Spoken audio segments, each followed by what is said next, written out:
Is now tied to this week's gruesome pedestrian hit-and-run crash in Springfield, which claimed the life of a local mother.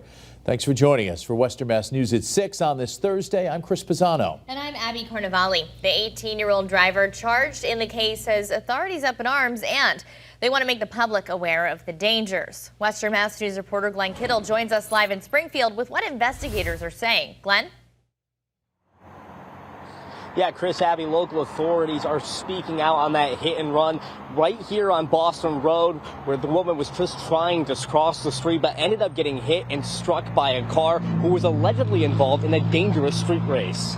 Springfield police and the Hamden district attorney speaking out on Thursday following Monday night's fatal hit-and-run crash on Boston Road. The pedestrian killed a 36-year-old mother. Christine Andrews was crossing the street when investigators say a car driven by 18-year-old Nathan Colon going more than 70 miles per hour struck her, resulting in a gruesome scene. When officers arrived, they discovered an apparent scene of a pedestrian hit-and-run incident where the victim was impaled on the nearby fence of St. Michael's Cemetery. Investigators believe at this time Colon and another driver were street racing before Andrews was hit. It is believed and alleged that the car being operated by the defendant was traveling side by side with another car at excessive speeds for almost 2 miles, beginning in the Mason Square area. Gulluni says street racing is a problem in the area, and Springfield Police Captain Julio Toledo assures his department is actively cracking down, issuing thousands of citations in an attempt to curb speeding. The city of Springfield has issued north of 10,000 citations a year annually in an effort to address these concerns. Meanwhile, the search for the second driver in this case is underway, and Gulluni says more charges could be filed. He's offering a clear message to drivers.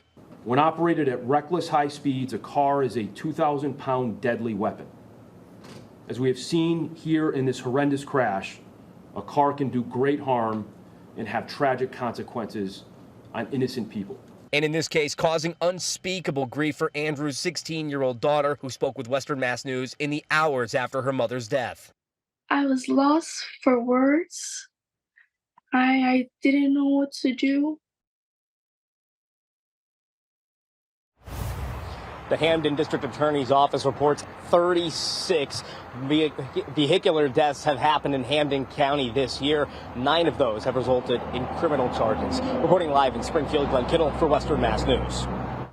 Glenn, thank you for that live report. Authorities have